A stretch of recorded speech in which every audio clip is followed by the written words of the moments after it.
Welcome to my video. My name is Martinus. I will answer the question given by lecturer.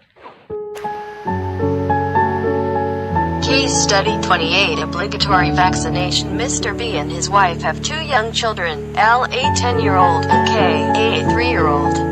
Mr. B and his wife are vigorously opposed to vaccinating their children and to vaccination in general, either as a private or public health measure.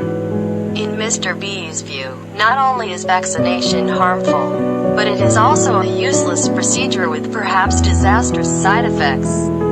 He asserts that he and his wife have a fundamental right to decide whether or no vaccinate their children.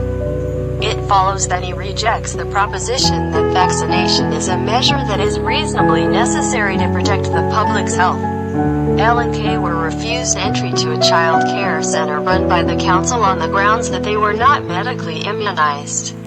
From at least 1976, the council has had a policy that any child seeking to attend a child care center controlled by the council must be medically immunized before acceptance. Proof of immunization is required on enrollment and after each immunization update. The standard immunization required are stated as being per current health authority recommendations. Mr. B and his wife are unyielding in their refusal to vaccinate their children.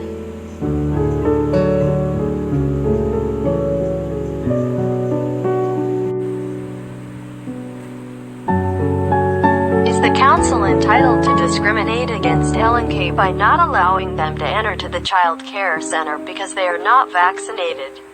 Here are a few, but not all, possible answers. Discuss them as well as other possible answers. Identify ethical issues and decide which answer applies to you most given your reasons. 112 Yes, the fact that the children are not vaccinated pulls the children at the child care center at risk. For the benefit of the other children, the children of Mr. and Mrs. B must be barred from attending the child care center.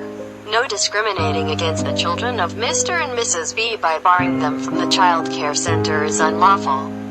Every person has a right to determine whether or not to be vaccinated.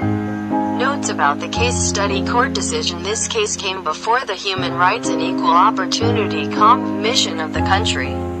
The court concluded that the decision of the council to exclude the children from the child care center is one that is reasonably necessary to protect public health. The incidence of serious infectious disease in a community is a matter relevant to public health. Experience has shown that an individual or a group of persons may fall victim to some ailment which, by its very nature, is considered to be infectious. One person's illness may be the source of infection in another.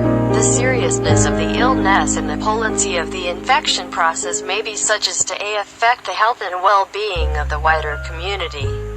On the other hand, the level of morbidity in the case of a less serious infectious illness may be considered not low raise public health issues because it is within the capacity of the individual to take appropriate remedial or preventative action. It is for these reasons that vaccination has been proposed as a public health measure, and the advocates of vaccination through publicity and education programs are intent on raising the so-called herd immunity level of a community in relation to various potential infections. The required level of herd immunity would be defined by experts in the field of infectious diseases and public health as the percentage of DAN 144.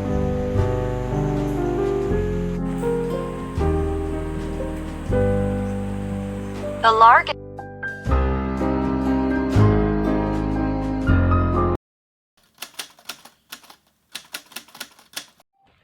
My answer is yes, because the vaccine provides important benefit to everyone.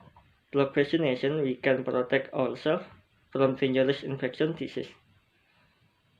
Even deadly disease, vaccination is one way to prevent infection diseases that are not only given to infants, but to adults as well. The way it works is by giving children bacterial or viral antigen that have been weakness or turn of which then stimulate the immune system to be able now. destroy and remember foreign objects so that the body can easily recognize and prevent foreign objects that will later enter and attack the body.